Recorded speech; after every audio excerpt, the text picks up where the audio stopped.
I'm going to give you some techniques today to help calm down that central nervous system, and these techniques you can apply any time of your day that you're feeling a little riled up, that your stress levels are starting to rise. It could be when you're at your office and things are just starting to get a little bit overwhelming. If you are waiting for the kids, after school, or you're in that school lineup and the traffic is just a nightmare.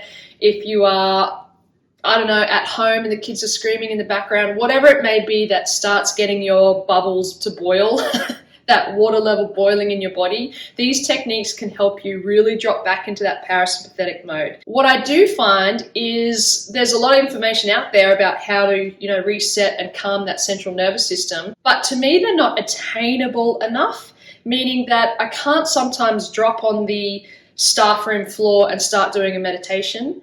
I can't take some 15-minute massive big breaths to drop back into a parasympathetic mode, or, those techniques that are absolutely brilliant and amazing for dropping you back into that calming state sometimes aren't that attainable. So I'm going to give you some really easy tips that you can do anywhere at any time. You won't look like a weirdo doing these, I promise. They're really easy, effective tools that are going to help reset, most importantly, the brain. So we're focusing on a little bit of resetting the most important area, which then drives that calming effect down the rest of the body. Technique number 1. We should be doing this quite often, because especially if you're sitting in front of a computer screen or your mobile phone or you're constantly in fluorescent lights, our eyes work so hard. They are such a big vital information and input into the brain, but they can become strained quite easily. So this is a technique that we should aim to do if we've been on the computer or on the phone for more than 20 minutes at a time. So all it is you're just going to keep your eyes open underneath your hands. You're going to cup your hands over your eyes to help reset your eyes in complete darkness. Just by doing this resets different neural pathways in the brain and will reduce that eye strain. So I'm going to show you here. I'm going to cup. I'm not going to press my eyeballs. I'm going to cup like that. My eyes are open underneath here, but all I should be able to see is darkness. And you will notice that if you have a little bit of flashes of light or some weird colors, formations, you want to make sure that all you can see is complete darkness, and you want to be doing this for a good 30 seconds. Nice big deep breathing as you are doing that to reset those eyes. That is technique number 1. Technique number 2 is very similar to that, but it's for the ears, because we live in an extremely overwhelming and stimulating environment with noise. A lot of the time our auditory cortex is overstimulated just by very loud stuff. So we want to help the synapses to recover back to some gentle, light, soft noise, which is going to help reset that auditory process. So there are 2 things you can do. One is cup the ears, just like the eyes.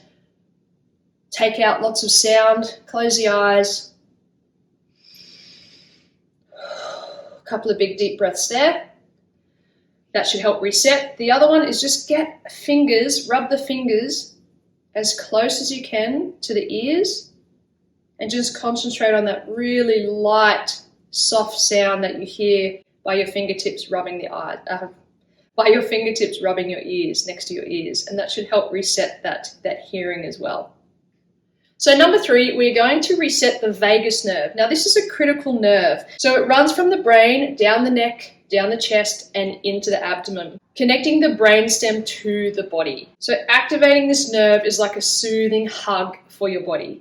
Now how we're going to activate this nerve is through a little bit of breathing techniques, but also through humming, because humming helps to activate the vagus nerve. So all we're going to do is place our hands on our ribs here. So we're going to try and do a big 360-degree inhale through all of that different area of our stomach. So we're going to inhale. Now on the exhale, I'm obviously talking here, but on the exhale, you're going to hum all that air out. So we're going to inhale and then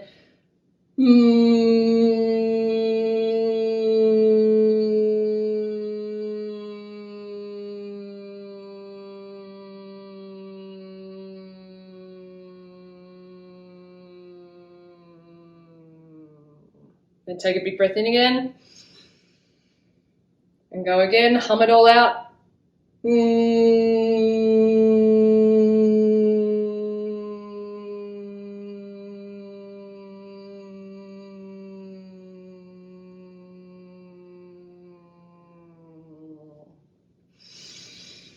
One more time. And then just take a couple of big deep breaths. Oh, that one is amazing. You might feel a little lightheaded because the vagus nerve does a lot in the brain stem, but it really does help to reset you, and that's one of my favorite ones. Yes, that one you might look like a weirdo in the office, but it's well worth it. You can do a gentle, soft, quiet hum as well. Number 4, we're actually going to start doing a little bit of breathing, but moving our thoracic area, which is our higher part of our back and our spine. Being at the office, you get neck office, back office, okay, and you get really tight in the most vital part of the body, which is where the lungs and the heart sit underneath.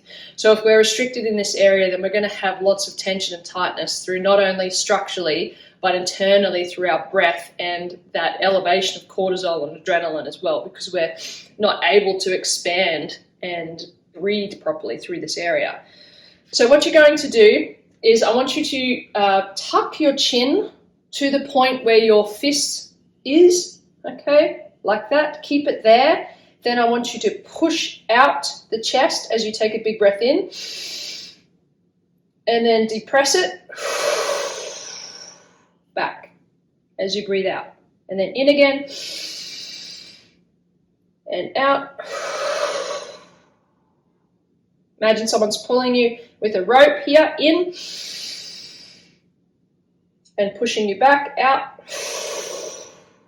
You can do this one sitting down as well on a chair. So in and out. Everything else is relaxed. That chin is tucked.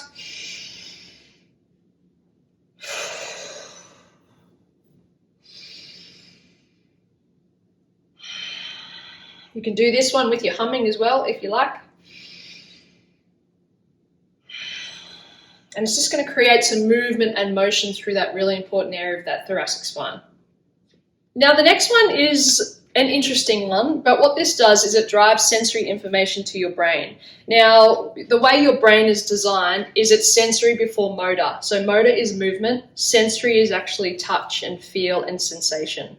So in your brain, your lip area, your mouth and your lips and your hands have a massive amount of real estate in the brain. So we're going to use those two areas to help drive sensation into the sensory cortex. So the sensory cortex is the first area of the brain before it hits the motor cortex. We've got to make sure that's healthy information before we get better output from motor movement. So all you're going to do is get your fingernails, the top part of your fingernails, and rub it through your bottom lip. Nice and gently through that bottom lip. And it actually feels really calming and soft. So just close down the eyes. Just feel how smooth that is underneath the lip there. You can do it in between, like you could do it on the top lip. Make sure your hands are clean. Other side. Good, I'll come close so you can see what I'm doing here. I'm either going underneath or on top.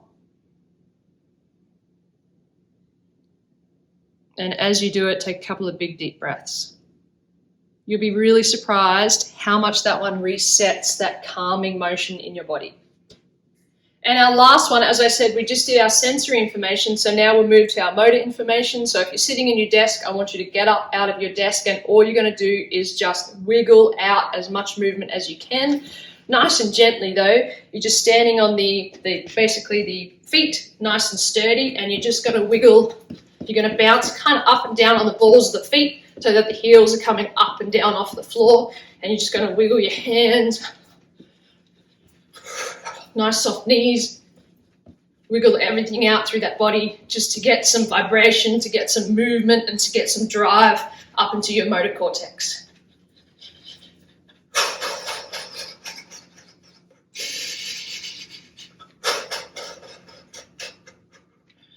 Relax there. Notice the input that's going to your brain now, which should feel quite calming. You should feel like a lot of energy running around the body as well. And just notice how you feel after those techniques. Another great technique is having a smell Smell is one of the only things that doesn't cross the brain like sensory information does or motor information does. It tends to cross the brain. So if you have a smell, it's amazing because it will help drop you back into parasympathetic mode and drop you back into a memory or a moment just by that smell. If I can give you a tip, cover one nostril, smell with the right nostril because it'll go to the right side of the brain, and then smell with the left nostril because it'll go to the left side of the brain. And that is another really great tip as well. So I'll put some of my favorite smells and oils in the comments below. So I hope you enjoyed some of my little tips, some of my favorite ones. There's such simple and efficient, easy techniques that you can do during the day to help drop you into that rest and digest mode, that parasympathetic mode, get you out of wanting to punch someone in the face mode. And your body and your brain is absolutely going to thank you for it at the end of the day if you continue to do these little bits and pieces throughout the day when you feel those stress levels rising. And if you enjoyed this, there's lots more to come on my website, coming soon at aligned.com.au. Brain Changing Movement.